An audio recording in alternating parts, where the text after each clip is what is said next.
All right, back for another video on the custom strut bar for the Mustang. This is where I'm at so far. This is just a guide, that's nothing. I forget if I talked about those before. I'll go into it in a second. So I ended up getting it all tacked on in the car. I did not tack these two pieces on in the car.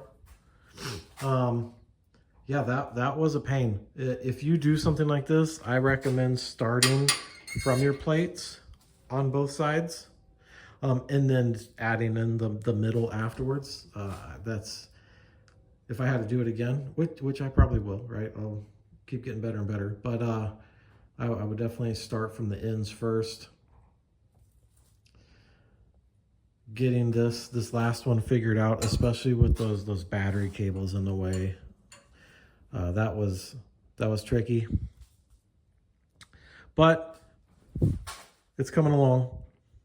We've got a good amount of work done compared to where I left off at. So this right here, I forget if I talked about these before. This is basically a guide to gauge distance. I've got two of them. All it is the tube that I'm doing this. I just cut it in half on the bandsaw. Smashed it a little bit with a hammer, like that, to increase the diameter. So now it fits really nice on there. And when I was tacking it up, I was just using that. I had them on both sides just to make sure that I was keeping it parallel. I had to redo this one because when it was on the car, this was good. And I guess that when I tacked that up and then tried getting this mounted in over here on the bench, I made a mistake somewhere, and it was actually, this part was noticeably, these two bars were noticeably closer than this one over here. So I ended up cut the welds off of that. Then it just kind of popped back into place.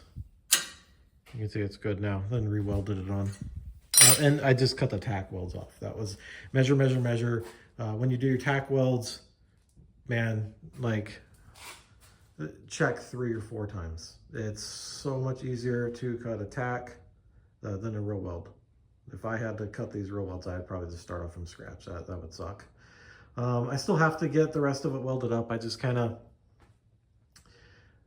losing my focus a little bit, and I'm not good at TIG welding, so if I'm not 100% focused on it, it's going to be bad. Worse than on a good day. I mean, it's not great on a good day. But that's how this is coming along.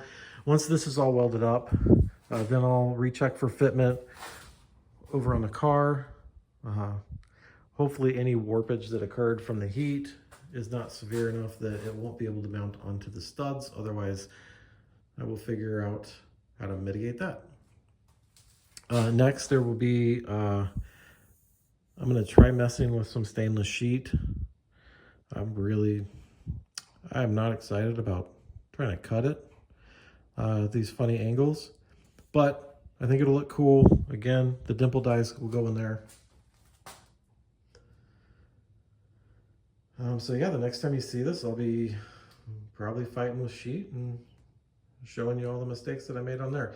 One of the biggest tricks on here, you can see this glob of crap right here, burning through and then melting on the edge of the plate when I'm very close to the edge.